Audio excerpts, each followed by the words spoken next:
So, how do you stop your dogs being scared of humans? So, I posted a video on here yesterday, guys, and that video was about a Cocker Spaniel that is nervous of other dogs. It wants to say hello to other dogs, but as soon as that dog starts saying hello to it or sniffing it too long, it starts to crunch up and gets very uncomfortable. And the owner was missing these signs. And what's happening is if you miss the signs your dog's uncomfortable and you keep forcing them to interact, then the dog will have no choice but to react accordingly and the behavior gets worse. So if you've got a dog that's nervous of people, people need to act as if you don't have a dog. So when people come in your house, have your dog on the lead, keep your dog by your side, yeah, and literally make sure they aren't putting any pressure on your dog. When people act like your dog is invisible, then your dog starts to become more curious. When people actually put pressure on your dog, hold a hand out for it to sniff, talk to it, things like that, your dog shrugs off and it makes the behavior worse. So you need to protect your dog and advocate for your dog. Stop letting people interact with it. So we are also live on YouTube. So I'm going to be answering questions on YouTube and on Instagram. But what I will say is Instagram is way bigger than YouTube at this moment in time. So you're going to have more chance of getting your question answered if you jump over to Instagram. My boxer is 6 months old. Can I use a slip lead?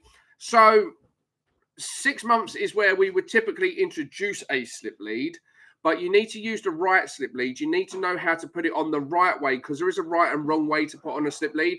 And you also need to, I'm going to change that. So I'm here. Does that mean I'm looking at the camera?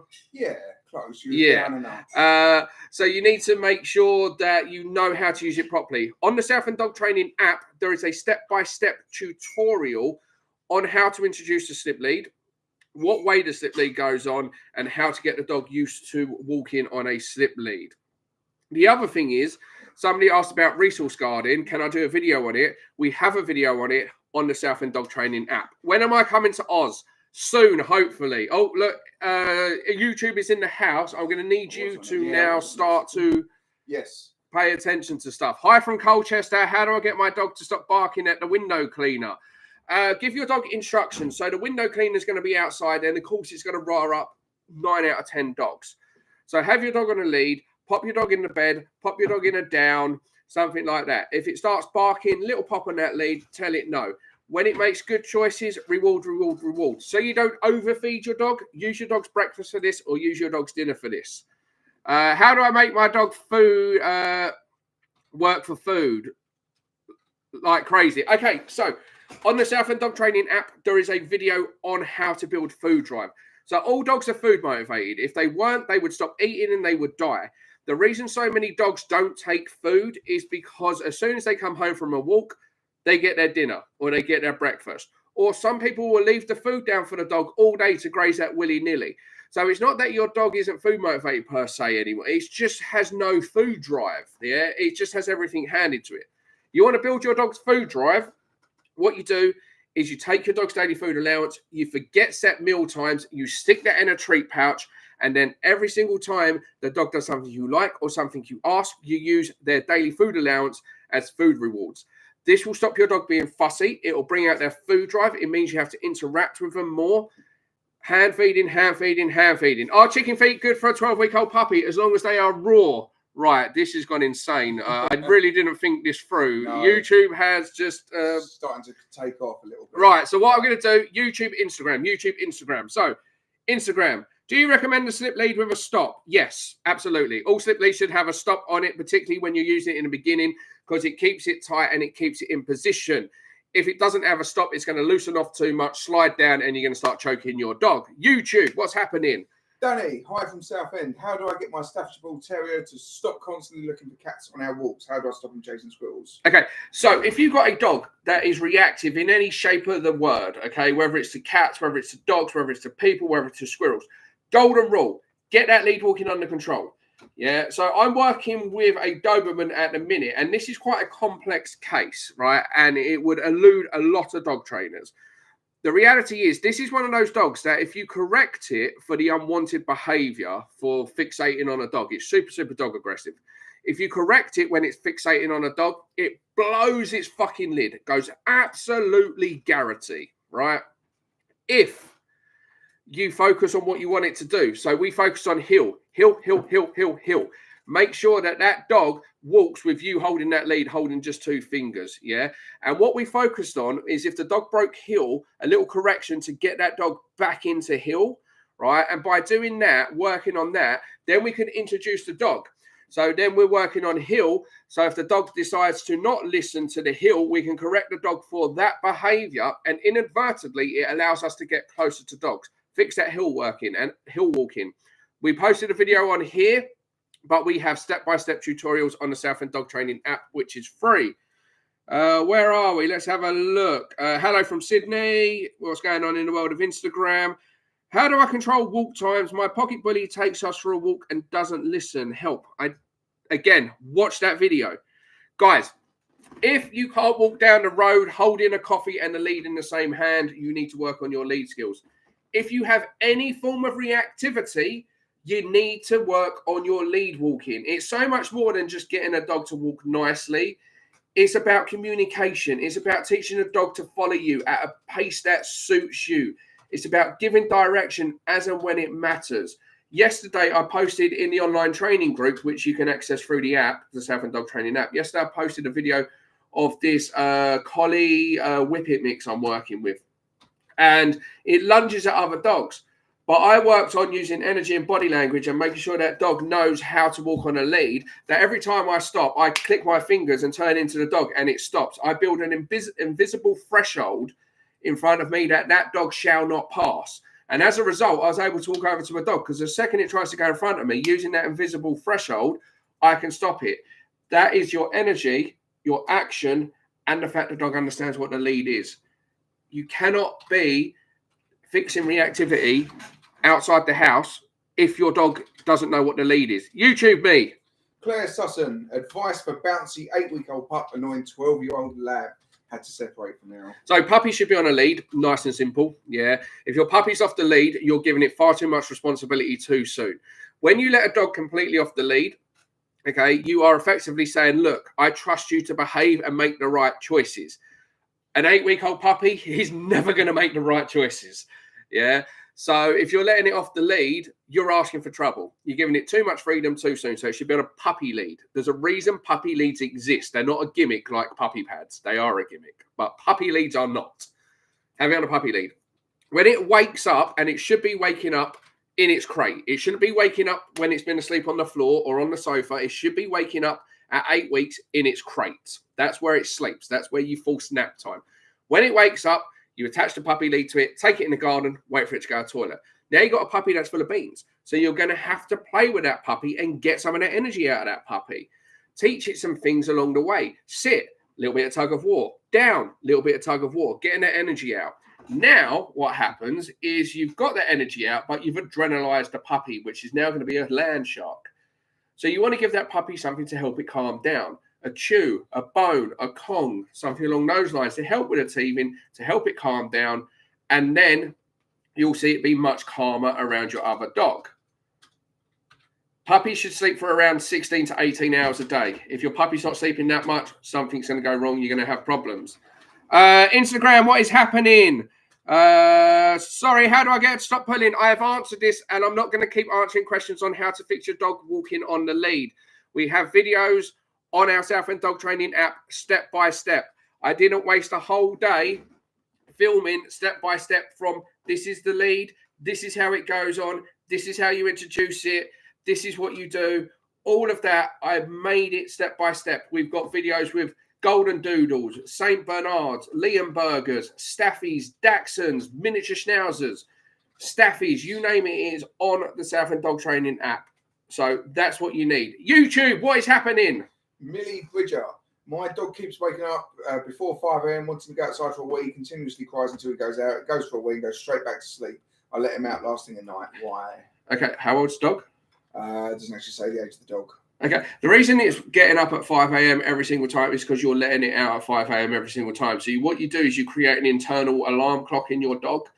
Yeah, so if 5 a.m. your dog starts whining and you let it out, what's going to happen is it will wake up at 5 a.m. forever. The harsh reality is what you need to do is ignore the dog whining, yeah, and then go down at a time that suits you and then let the dog out. Now, the sad thing is you may have an accidental accident here as a result because your dog's internal body clock says I need to wee at 5 o'clock. But if it's over the age of 6 months, it should be able to hold it unless you're feeding your dog shit food or it has a bladder problem. Insta? Yeah, Insta, what's happening? That's you. Hi, it's me. How do I help a dog struggle to switch off in cafes and pubs? Okay, so the reality is if you're going to take your dog to a cafe or a pub, your dog needs to understand down means down. Your dog needs to understand what the lead means, and your dog needs to be tired before taking it to that cafe and or pub. So we practice this once a month when we do pack walk. So once a month, our clients that we've worked with can come on a pack walk as follow-on training. So you're with other clients of Southend Dog Training, with like-minded people, getting your dog used to being around dogs or people, but in a real-world setting. So we go on a nice 3-mile walk through the woods. At the end of that, we finish at the pub. Now, the dogs, we teach them how to settle down in the pub using sits, using downs. But what makes it easier is the fact that the dogs all understand what the lead is and the fact that we've met the needs of the dog before going to the pub. YouTube. Karen Sodry, 9-year-old Louchin. I've not heard of Louchin. Have you pronounced that correctly? Lotion? It's not lotion. Lao Shen. Okay.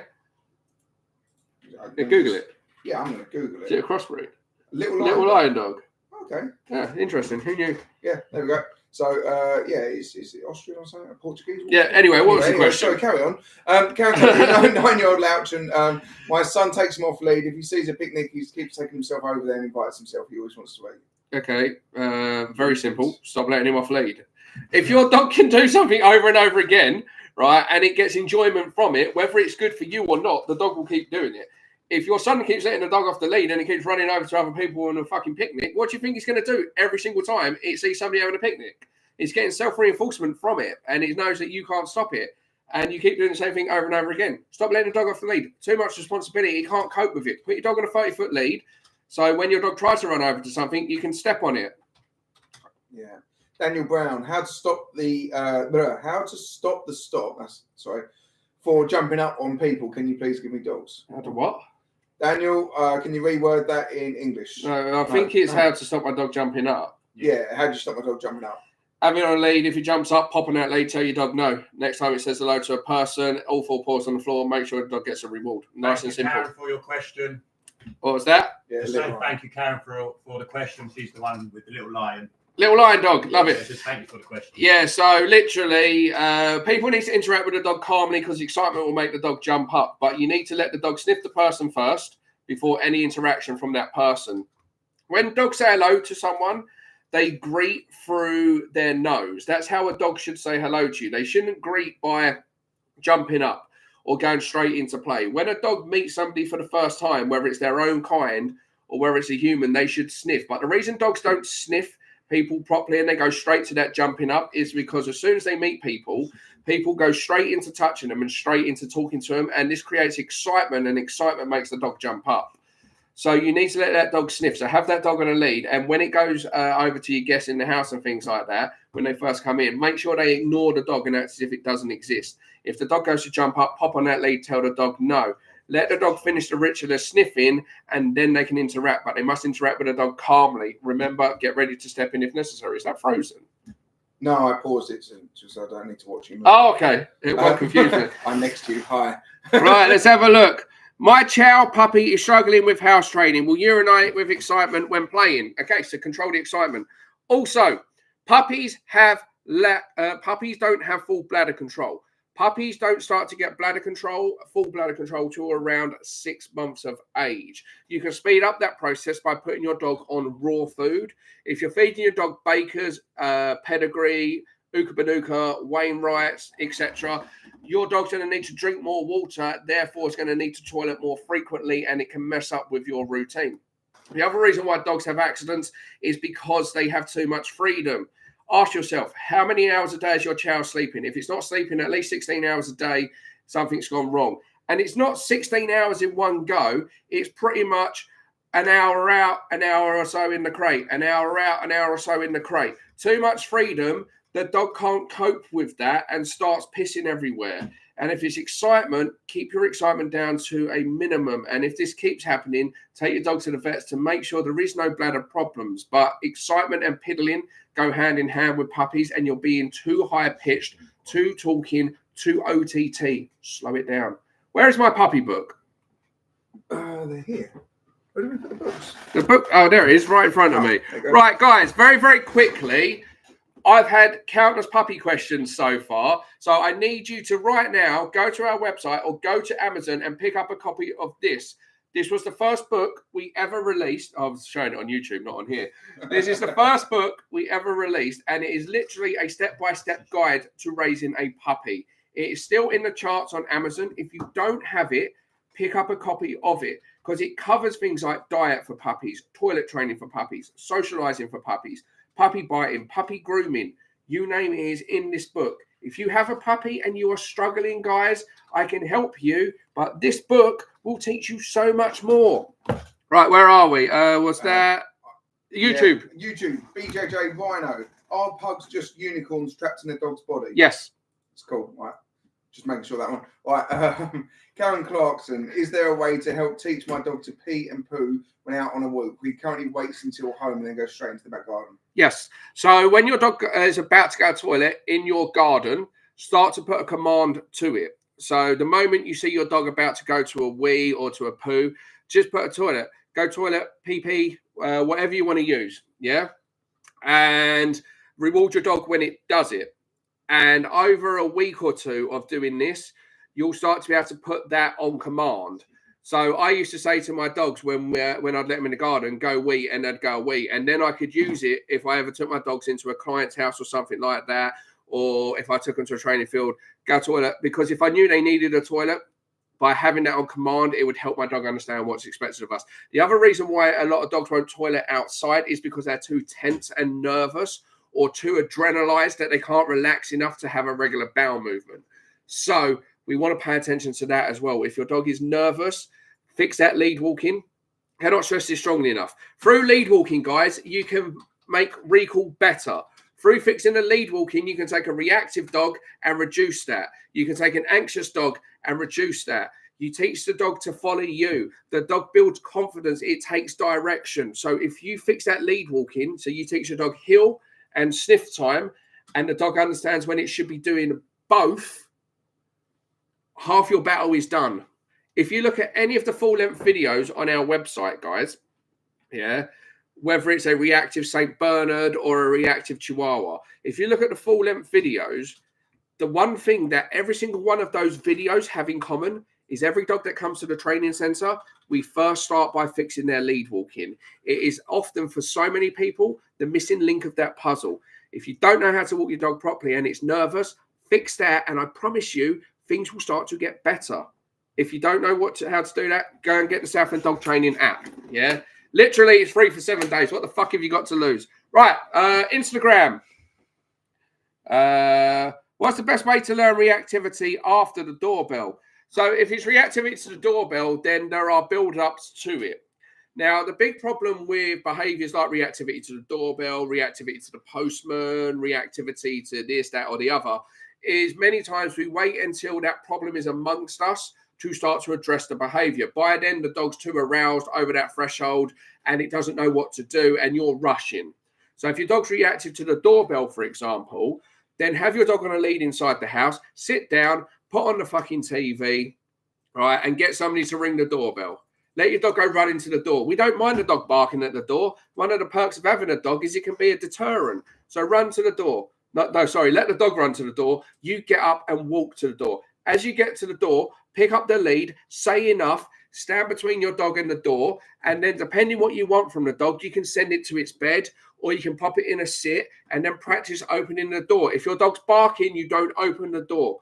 The dog must be calm before you open the door. But if you set up real world training sessions with other members of your house, family, friends, things like that, it becomes much easier.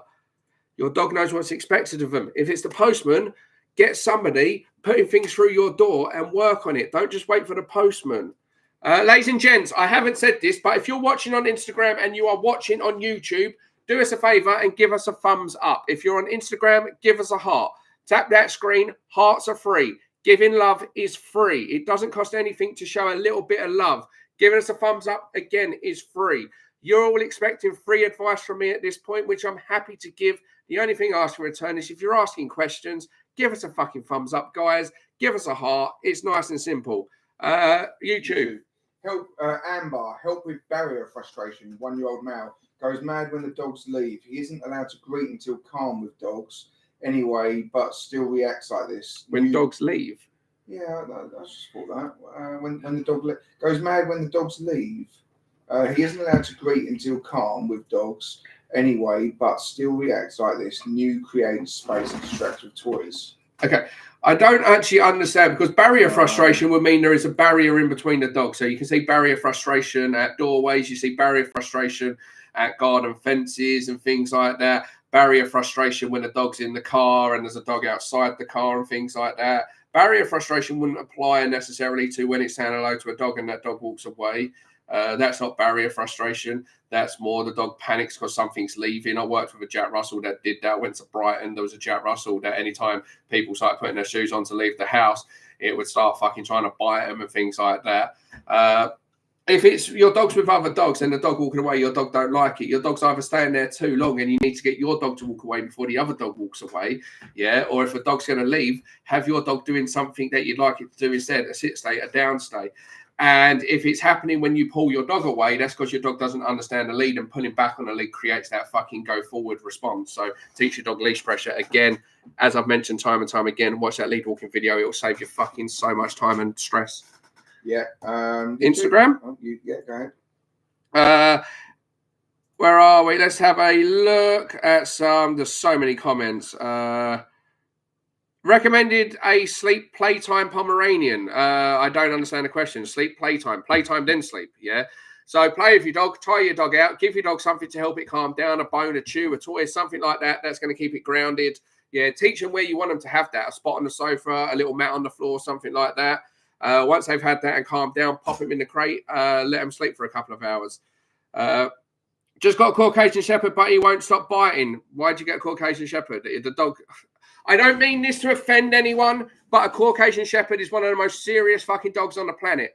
If you do not know dogs inside and out, if you are not an expert at reading dogs' body language, if you don't know how to handle a dog that is so headstrong that when it is threatened, will fuck shit up.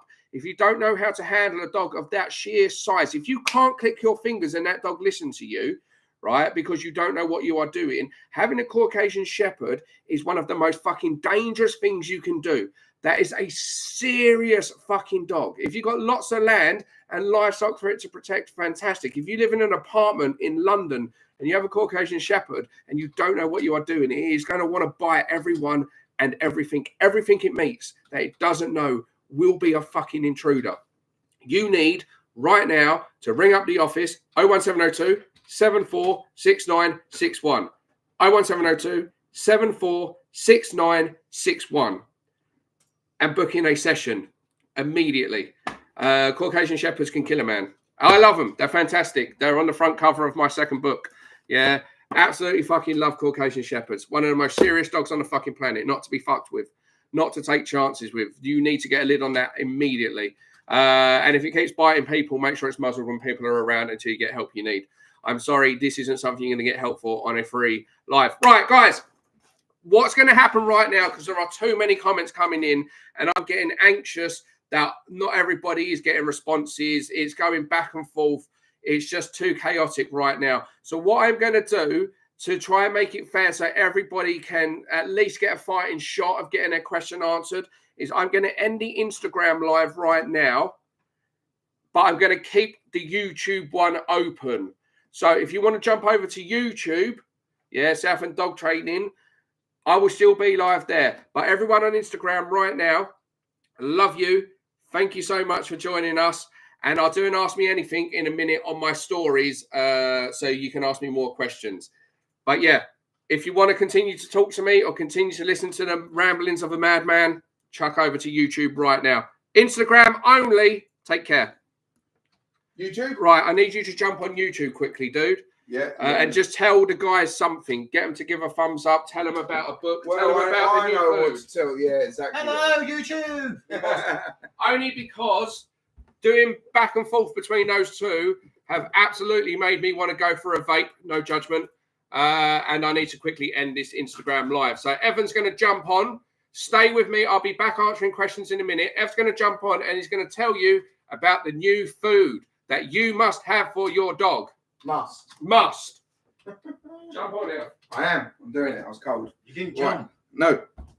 Hey. 3. Right, guys. A couple of new flavours we have just brought out for dog food. We've got white fish and turkey is an 80-10-10, so it is not a complete meal, but ideal for Dalmatians. We've also got goose, which is an 80-10-10 as well. If you want a complete meal, we've got it's a salmon and goose, which is a complete. So that is everything you need to feed your dog, all the veg, everything in there they need.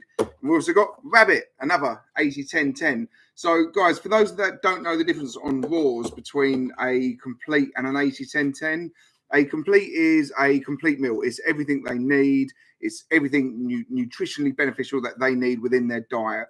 An 80-10-10 is basically very similar, but without the fruit and veg and sometimes the offal as well. So, yeah, that's that on the food, really. We've also, for those that aren't aware, some of them do contain offal, not all of them. Just check the ingredients. But other than that, they are pure UK source meats and, yeah, all DEFRA approved and what have you. Cat food as well. We do have chicken and turkey. Adam, I am terrible at lives. Why did you make me do this? Carry on, you're doing great. Keep going, you're smashing it. I don't like this. Everyone give Ev a thumbs up.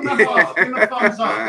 This is alien forever. Yeah, this is out of my comfort zone. Everyone give look, see the hearts going, Ev. There was hearts going. Does that mean there's love there? Yeah, there is love for you right now, all right? Keep going. I Keep can going. see how difficult There's this so is. much pressure now. Keep I've going. got 2 people over my shoulder. Right.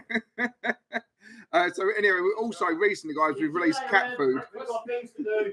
Now, guys, I actually want to know in the comments here. So we've got 3 flavours of cat food. We've got chicken and turkey, lamb and duck, and salmon and chicken. Now, I like to create fun bundle names. Now, Adam is dead against this bundle name. No, it's too fucking cheesy. See, it's far too cheesy. Anyway, we've gone with Feline Feast, but I wanted to call it the Pussy Galore bundle. But love to feast sounds good. Love to know your comment. Or just basic cat food. You can't call it the pussy bundle. No, it's the Pussy Galore bundle.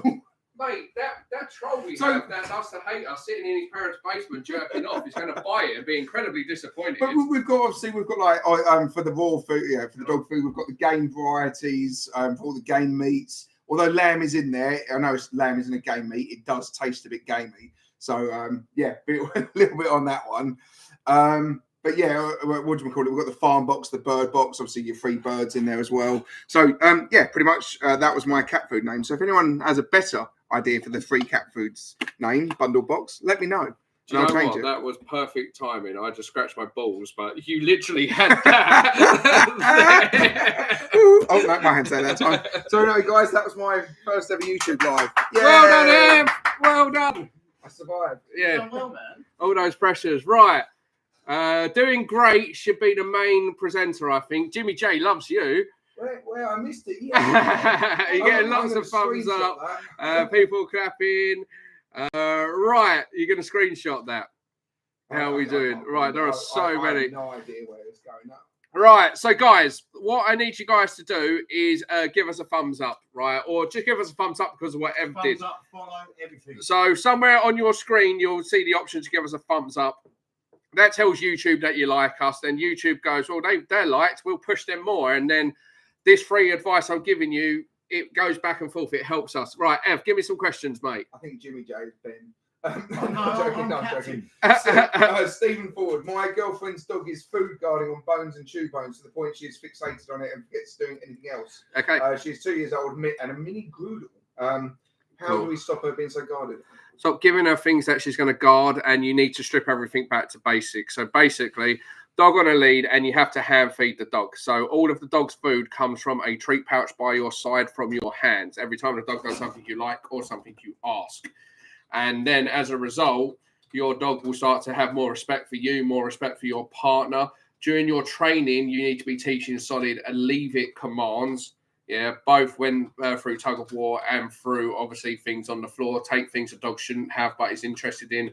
Throw them just out of reach of the dog. Make sure it's on a lead. When it starts trying to get to it, give the command, leave it, then reward your dog.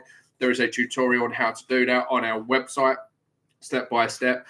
And then you can slowly start to reintroduce things. Your dog's had too much freedom, too much responsibility placed on its shoulders, and is now beginning to take the piss over things. So you need to strip it right back to basics. Stop baby talking that dog. And I'll probably stop letting that dog on the sofa and sleeping in your bed if it does as well, for the time being, to really establish those boundaries that you are here and the dog is there. Right now, the dog is here and you are here. And that's why the dog's like, how fucking dare you try and take anything away from me?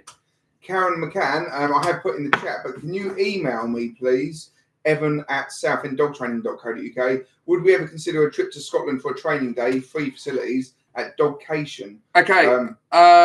Fun fact for you is I am in talks with somebody and maybe in Scotland sooner than you think. I've been invited to an engagement party in Scotland from another dog trainer who has been on my case about me and him doing something together for a while.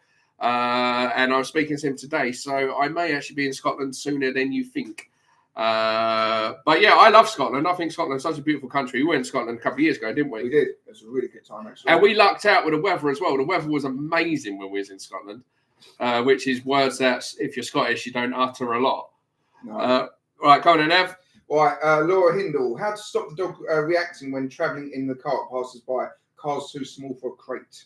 Okay, so here's where I get a little bit sort of long in the tooth. If you have a child, you make sure you get a car that's appropriate for the child, to transport the child safely.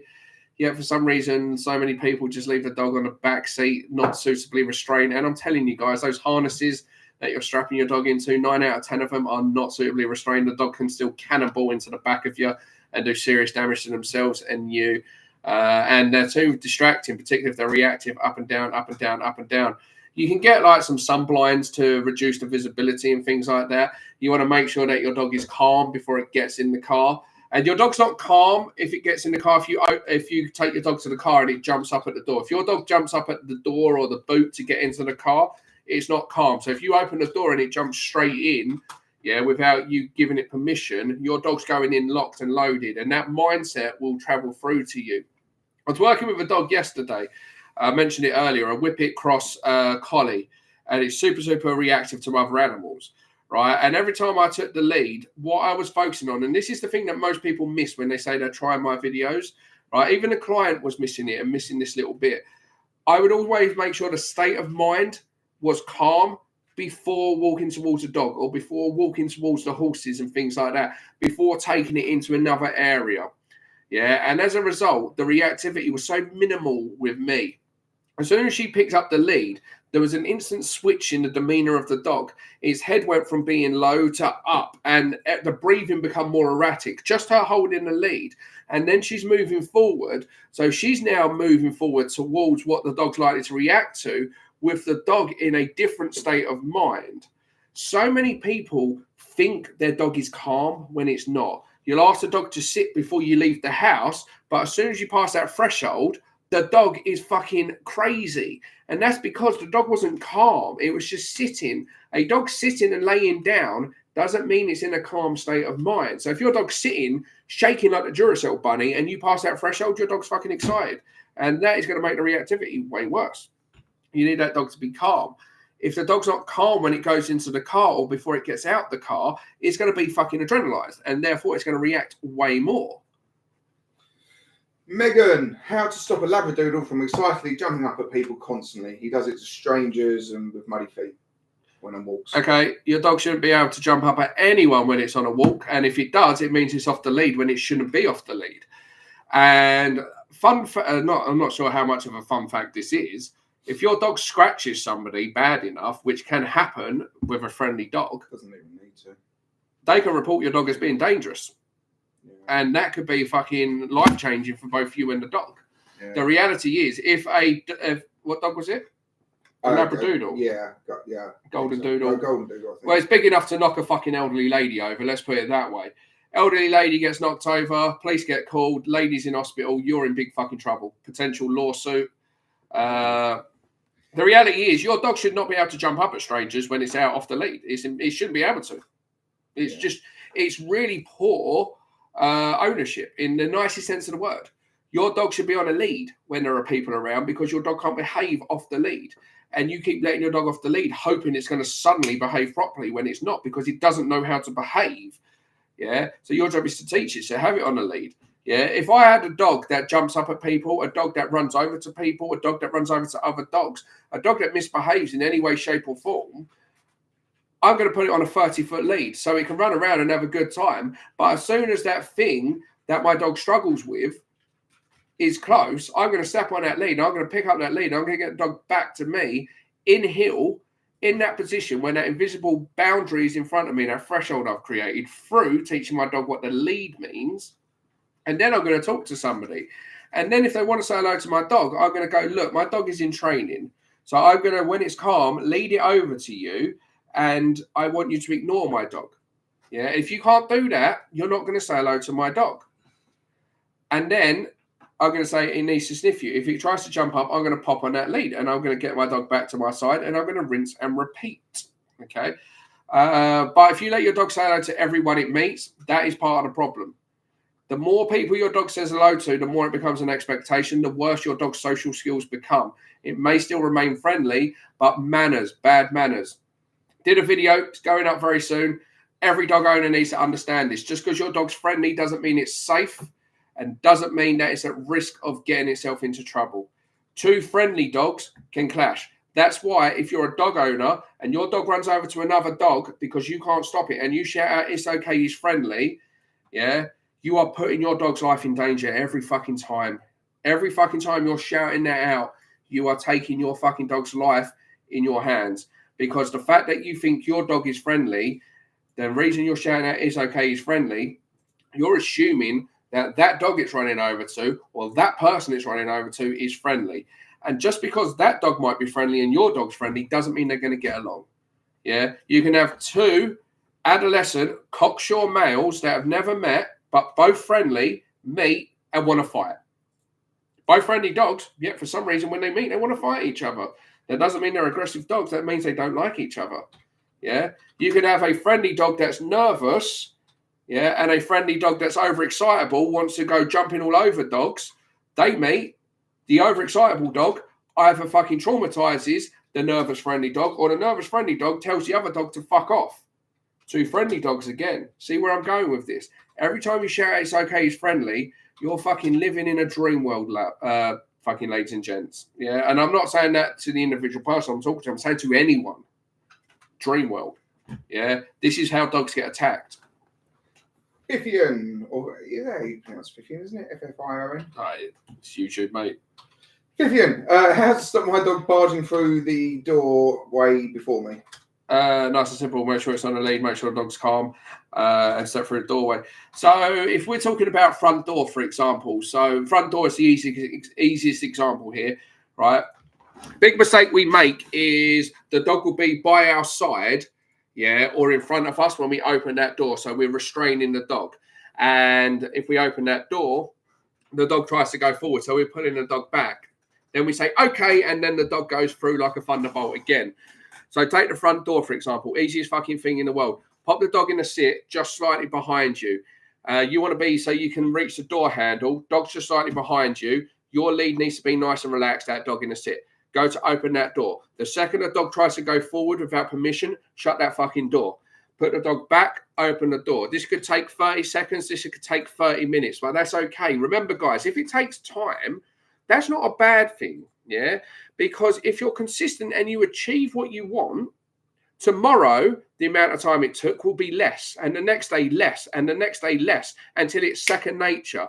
The only reason things take so long is because we start it, we rush it, we give up. So next time we try, that's what the dog remembers. And then it's much harder. So you want to be able to open that door fully, dog in a fucking sit. That dog needs to be looking up at you, not the outside world, ready to go, looking up at you, calm. I don't want it forward, chest out, poised like an arrow, ready to pounce. I want it calm, shoulders loose, ears loose, no wrinkles in the head unless it's a Shar-Pei or something like that, which is unavoidable, but a relaxed wrinkles and posture. Yeah, I want it calm, looking at me. Then I'm going to lead the dog through the door. And then that way the dog will go through calmly. Or better yet, I can step through the door, then lead the dog through the door. So many people will wait for their dog to be calm before the walk, but then say, okay, and the dog fucking flies through like a fucking adrenalized bunny. Charlotte Waddington. Tips for a submissive dog who lays down and refuses to move until dog has passed, but then overly excited if the dog approaches. Okay, nice and simple. So when a dog lays down as something approaches them because they have worked out that stopping you, right? Here's what I want to talk about. I've mentioned this time and time again. Your dog doesn't understand leash pressure. Yeah, if it did, this wouldn't be a problem. If your dog does not understand that lead, and this is a test you can do right now, a mental test in your head. What does your walk look like when your dog is on the lead? Yeah. If you let go of that lead, what does your dog do? Would it stop and go, no one's holding my lead, and wait for you? Yeah. Does your dog check in with you? Is your dog zigzagging, stopping every 30 seconds, dragging you to that lamppost, dragging you? Is there tension in the lead? Could you hold a hot coffee and your dog's lead in the same hand without spilling it? If your dog's lead walking isn't on point, so many problems will arise. For example, if I've got a dog that wants to slam on its brakes when it sees something, your dog doesn't understand the lead the way you think it does. Your dog has conditioned you to walk properly. If your dog pulls and it gets to that lamppost, your dog pulls and it gets to that gate, your dog pulls and it gets to that dog. If you're close enough to a dog and you say, can my dog say hello? And you're restraining your dog, and then you let your dog drag you to that person or drag you to that dog. Who is conditioning who to the lead? The dog is conditioning you to the lead. The dog has taught you, if I do this, you follow. Same as when they stop. They see a dog, they slow down. Guess who slows down with the dog? You. Guess who then tries to negotiate? You. Guess who comes to a complete stop? The dog. Guess who then comes to a complete stop? You. Who got you to stop? The dog got you to stop. So teach the dog how to walk properly on the lead. Watch our step-by-step tutorial on our website or on the Southend Dog Training app. Nice and fucking simple, right? That will teach your dog what the lead means. It will teach you what the lead means. Then, when you see something that you know your dog is going to try to slow down and then come to a stop and then drop, pick up your fucking pace. The second I see a dog and I know my dog is likely to slow down and try to manipulate me into stopping, I pick up my pace. I don't give that dog a second to fucking stop and incorporate that unwanted behavior. Next. Yeah, Catherine, we're rescuing your dog from South Korea. He arrives in a month. Any tips for helping him decompress and then integrate with our 7-year-old female dog? Why is my first question. I could show you 50 dogs that need a home down the road right now. Why? It's so many dogs need homes in rescue centres down here. Anyway, that's by the by. It's a story for another day, really. But the reality is, create your dog on day one. Teach your dog how to walk on the lead pretty much on day one. Have your dog on the lead inside and outside the house. Take your dogs for a walk together. Let's hope and pray that the dog that is already in the house has no issues, because if it does, likely is both dogs will now end up with issues. You never want to bring a second dog into the house until the first dog's trained. Also, the Southend Dog Training app that I keep mentioning, guys, right, which is free to join for 7 days, so you've got nothing to lose. I actually document how to raise a rescue dog from day one on there. So I got a rescue dog, Myla. She was approximately between 6 and 8 months when I got her. Didn't even know her name. Was barky towards dogs. Didn't know what the lead was. Didn't know. Excuse me. Didn't know anything. Didn't know recall. Nothing like that. And I'll show you how I build food driving this dog, toy driving this dog, how I teach this dog to switch off and settle down in my house, how I teach this dog where it should go a toilet, when it should go a toilet, how I taught it to walk on a lead, how I taught it to ignore other dogs, how I taught it to ignore other people, but do it in a fun way, how I teach leave it, how I teach recall. So that journey is how to train a dog from the beginning in the video section of the Southend Dog Training app. Basically documents that. So watch that. If you've got a rescue dog and want to learn how to train a dog from the beginning, do that. There's also puppy videos if you guys have got a puppy. Yes, right. You ready for the next one? Yep. Rebecca Halliwell, my dog will sit and not move for no reason on walks. I've sort of just covered similar. Yeah, we've already done that. Teach dog leash pressure and stop letting the dog dictate. Right, 2 seconds. I'm in that one. Same thing, whether your dog's stopping for no reason or stopping because it's seen a dog or seen a smell or seen a distraction, if your dog understands the lead and knows that properly, and you pick up the pace in areas where your dog would normally stop, or if your dog does stop unexpectedly and you apply leash pressure, your dog knows how to cave into that leash pressure, and you just get the dog going again. Yeah. Advice on a 1-year-old dog won't calm down outside of crate. Place training going slow. She stays in place for 5-10 minutes max. Yeah, so the reality is the reason people struggle with place is because they'll teach it after the dog's come out of the crate. If your dog's been in the crate for 2-3 hours and then you come out and you're going to work on place, think about it from the dog's perspective. Think about why you're going to struggle with that. Place is where you want to teach the dog to stay somewhere and chill out. The same as the crate. Place is going to replace the crate, but you ain't going to have any fucking hope of doing it if your dog's full of energy. So when your dog comes out of the crate, you need to tie your dog out. Best way of doing that is play flirt pole or tug of war with your dog and combine that with some obedience or things that you want to teach the dog and interact with your dog. In 5 minutes, you can fucking completely get that energy out of a dog. If you play tug of war properly, play a bit of fetch with tug of war, run off, let the dog come back, play tug of war, teach, leave it through tug of war, sit, stays through tug of wars, down, stays through tug of war, get the dog to heel, yes, get onto that tug toy. You can fucking exhaust the dog very, very quickly. The dog could have been sleeping for fucking 2 hours, and within 5 minutes, it's going to want to go back to sleep if you do it properly.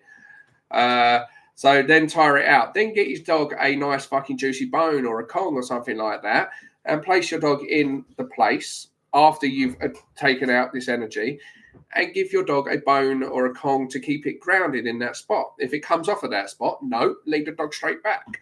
And it's a case of repetitions. There is a how to teach your dog place on the website, right? And I think the dog that I'm doing with gets off about 15 times. I put it back 15 times. The reason dogs won't stay on place is because you're not consistent enough. Yeah, 1 minute they're on there, next minute you turn your back, they're off, and you let them go away with it. If it comes off 50 times, it goes back 50 times until you release it. But to help your dog out, make sure you meet the needs of the dog first. And then instead of putting the dog in the crate for a nap, when it's due for its next nap, you then work on place when it's tired. Millie Bridger, do you ever condone adult dogs sleeping on the owner's bed at night? No. It's not that I don't condone it. I just don't fucking see why. Like, honestly, I don't.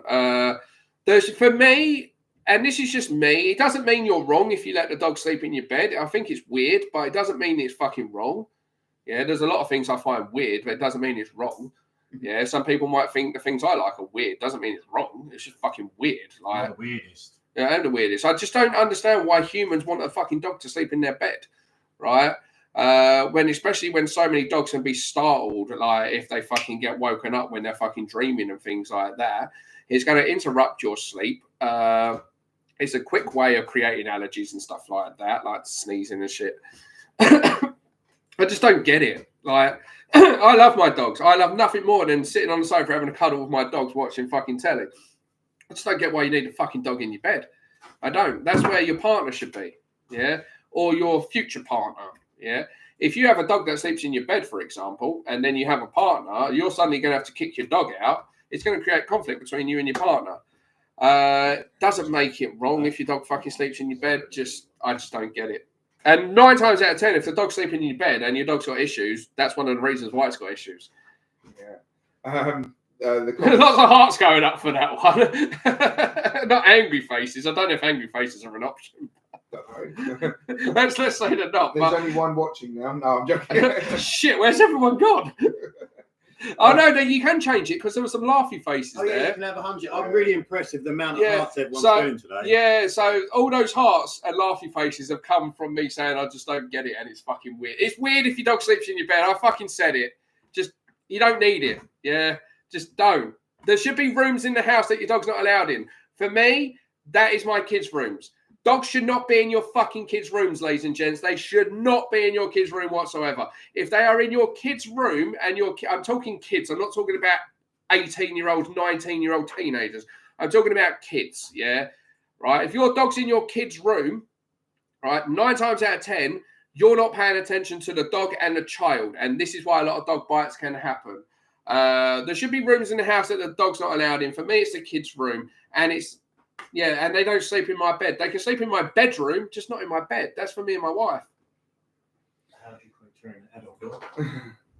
Yeah, you got the Cocker Spaniel brothers, Jarvis and Buddy. My dog totally hates Frenchies. Could I train him out of it? Fun fact for you. So Sammy, the dog that started Southend dog training, the Staffy I lost in 2022, who's on the front cover of this book, right? When I got her, the only dog she had a fucking issue with was English Bulldogs. Frenchies weren't overly popular at that time. English Bulldogs were the more in dog at that time. Now our Frenchies are way overtaking them in terms of popularity. But it was the breathing. When dogs say hello to each other, they should say hello by sniffing. But because a Frenchie or English Bulldogs or brachycephalic dogs for that matter, dogs with smushed in face, because they've got smushed in faces, right, they have to get that much closer to sniff. And a lot of dogs find that rude. Because a lot of them have breathing difficulties as well. A lot of them like fucking snort and honk as they're walking. Like they just sound unhealthy. Like they're going to keel over and die. And that noise they make can also startle the dog. The other thing is, if you look at Leo, if you look at Leo for argument's sake, right? Leo is in proportion with his body. He's got a nice sized head. He's got a tail. He's got ears. He's tall and he's fucking long. He's pretty much, you could say he's in proportion with his body, yeah? If you look at Jack Russell, it's in proportion with its body. Cocker Spaniel, it's in proportion with its body. Labrador, German Shepherd, Weimaraner, they're in proportion with their body. Look at these brachycephalic dogs. Pugs, French Bulldogs, English Bulldogs, they look like someone's got them, smashed them front and back into a wall, and they look like walking loaves of fucking bread that can't breathe. The reality is they have cracking personalities. I'm not hating on them. But they're very difficult for dogs to read because they don't have fucking natural ears. They don't have a fucking natural tail. They're top heavy. That's why most of them need C-sections to have fucking puppies, which is cruel within itself. You've made a dog that needs to have a C-section to produce fucking puppies because they can't produce puppies naturally. Yeah. That's why your dog doesn't like it. Can you get a dog used to it? Yes. See a French Bulldog, call your dog back to you. Keep your dog on a lead so you can communicate with you. If you know someone with French Bulldogs, go on walks with them. Start with a lot of space, slowly bring them together. Keep the space between them the whole time. They can sniff from afar. They don't need to be on top of each other. Yeah.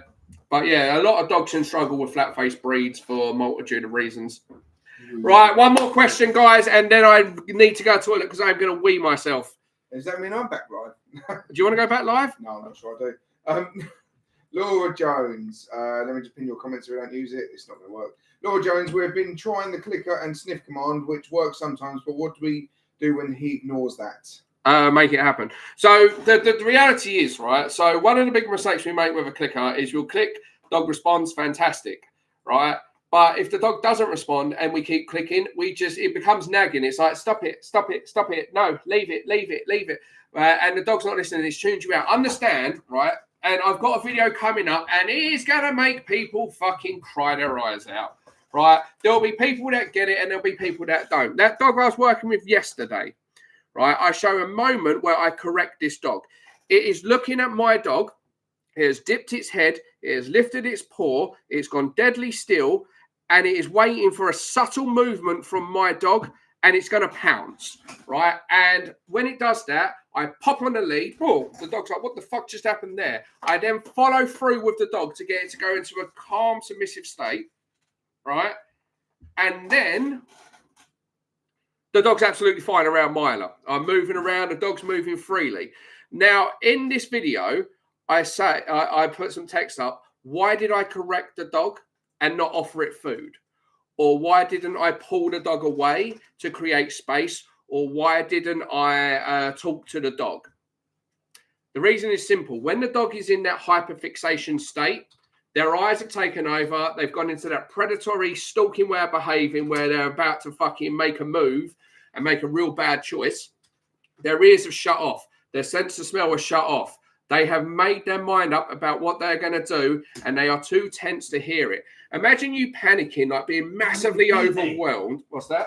All right, you carry on. Oh, imagine being massively overwhelmed by something. Sometimes you can't hear. Sometimes you miss. If say you're in a stressful situation, you might miss somebody over there. How many times have there's been somebody that's been like robbed or something like that, and you're being asked questions. What was he wearing? What was that? And you can't say. You was literally the victim, yet you can't tell the officer what that person looked like. It's because your senses are all over the place because of that adrenalized situation. So if I had offered that dog food, it would have fucking completely ignored it. I could have thrown food at it at that moment in time. It would have ignored it. This dog is a brick at this moment in time. It's made its mind up. It's going to fucking nail my dog, right? If I pulled it away where it's so tense, I would have triggered an explosion. Yeah. And if I spoke to it, it would have fucking blown me off because it's fucking shut its senses off. The only thing to interrupt that was a physical bang on that lead. And dog goes, whoa, hello, mate. Back in the room. Same as if you're freaking out and somebody grabs hold of you, or in the movies you see somebody go, no, calm down. Yeah. Whatever happened to that? Because physical is the language in which dogs will understand above all else. Yeah, it doesn't make it harsh, doesn't mean you're mean to the dog, but that's why I did it. So there are moments when you're trying all your positive reinforcement and it fails, and it will fail at some point because we are dealing with dogs. If the real world gets in the way, yes, where possible, create space. Always create space. And I'll always tell you to create space, always, because space is your friend. In the real world, though, when you've got someone coming towards you and someone behind you and you can't fucking create space, and doesn't matter how much food you got, how much talking you do, that dog is not going to fucking listen to you. This is when owners get caught short. And this is why me, Mr. Bad Guy, will tell you to correct your dog. Yeah, because that is what is lacking at that moment in time. That video will be a good video. It's going to make some people cry. Maybe a good last video. 4 more minutes without weeing. Can I last 4 more minutes? Yeah. I don't think I've ever lasted 4 minutes in my life. Come on, Adam. Just pace yourself. Come on, not yet. More staying power. Adam, have you seen the new Google Pixel advert with Sol Campbell? Absolute class, up the Arsenal. Great stream. No, I haven't seen the new Google Pixel advert with Sol Campbell, but Sol Campbell is a legend, so I can only imagine it's great. I'm going to Google it. Do you not? I'll watch it in a minute. Oh, do you know who Sol Campbell is? A tennis player, isn't he? No. Sol Campbell's one of the greatest centre-backs that have ever played in an Arsenal shirt. I was going to say, yeah, maybe in an Arsenal shirt. Genius viral advert, apparently. No, I haven't actually seen it, to be fair. I did. Special. Have you seen the advert that's in Southend, though? No. Wow. Well, no, there's an insurance advert or some sort of fucking insurance advert, and there's a Dachshund in like a pink Cadillac, and it's actually cruising down Southend seafront. Oh, really? Yeah. Was it actually driving? Well, yeah, no. I don't think the car, I think it's all CGI, but yeah, the backdrop is actually Southend seafront. You can see all the arcades.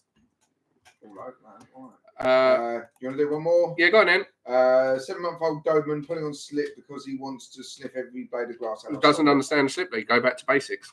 If he's pulling on the slip lead, it's because you're reinforcing it, basically. So if you're moving forward and that lead's tight. So here's where people go wrong, okay? With the slip lead, pressure, the dog is meant to understand what that means if you've taught it. So when you start teaching the slip lead, have we got a lead? Yeah. Get me a slip lead, and let's go through basic fucking principles of a slip lead very, very quickly. Oh, you're my hero. Not all heroes wear capes. They wear don't. Purple tracksuits. This is a shit slip lead, by the way. And that's what we had. Don't. Yeah, so we don't use this slip lead. This is what Ev ordered by mistake. The reason we don't use this is just too thick and clunky, and this bit is too girthy. Yeah? Less is more when it comes to dogs. But for the purpose of this, you'll know exactly what you mean. So slip lead on the dog, no distractions to begin with, right? The dog's going to hit the end of it very, very quickly. That's what the dog's used to. But what you do is you apply oppositional pressure. Yeah, you're not dragging the dog. Oppositional pressure. So the dog goes, oh, there's some resistance. When the dog does that, yes, and then the dog comes towards you, and you start to teach the dog to yield to that pressure.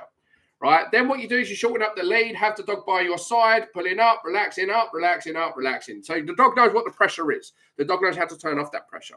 Then what happens is when we want to let the dog sniff, right, we let the dog in front of us, so the dog pulls to sniff. Now, what have we just taught the dog? This is what I explain to my clients. What have we just taught the dog?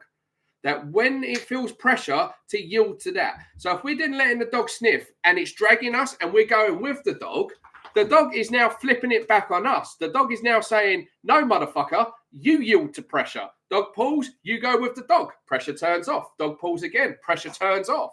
You're doing the opposite to what you just taught your dog. So it's very important. If your dog wants to pull you towards something, you stop, take the slack out, then take it towards it. So if I've got a dog that wants to sniff a fucking tree or a lamppost and it starts trying to drag me, I'm going to flick on that lead to take the pressure out, and then I'm going to lead the dog down. I'm going to teach the dog, look, you can go to that lamppost, you can go to that tree, you can go to that fence, you can do this, you can do that. Just don't drag my ass there. Yeah. And again, if you watch our lead walking videos and a full length tutorials, guys, you will see that shit. Also, we posted lots of full length videos on this recently on YouTube. Right? Watch those. Yeah. So a lot of you guys have been commenting about how much you're liking the new form content on YouTube. We posted a lead walking video recently. We posted recall videos recently. We posted reactivity videos recently. Full lead walking 101, complete 20-minute in-depth tutorial with a slip lead. And the Red Fox Lab that was recently posted. Yes. That's a lead walking video and recall video. That dog turned up dragging its owner around and literally pulled so hard it ripped the lead out of its owner's hand. We break it down step by step how we stop that. And this dog wouldn't take food. Yet when I started teaching it how to walk properly on the lead and slow it down, and the dog started to understand what was expected of them, guess what that dog did? Take food. So many people will tell me their dog won't take food when it arrives at the training center. Yet by the time it's finished, it's taking food. Why? It's because the dog is too aroused, too anxious, too all over the place when it first turns up. Start fixing that lead walking and slowing the dog down. What happens? That dog becomes calmer, and a calm state of mind takes food. On that note, ladies and gentlemen, I'm going to love you and leave you. If you have TikTok, you can come and find me on TikTok in about 15 minutes time. In about 15 minutes time, guys, I am going to be live on TikTok. So feel free to come and join me over there if you're not already bored of me. And everyone that gave us a thumbs up, I love you. Everyone that shares our stuff, I love you. Everyone that's on our app, getting help, being proactive. This app. I love you. Southend Dog Training app. That's how you get support. Fill out that form there. Just here. These are all your videos. I'm going to try and do this in reverse. But there you go. Tons and tons and tons of full-length videos, guys. Absolutely loads on there. Make sure you download the app. It is free to download. 7 days access, all for free. So, yeah, no excuses. And you can ask questions. You can get individual, tailored help. And just to say, Bianca, slip leads are better than half-check collars if you're using them properly. Guys, take care. I need a wee so bad.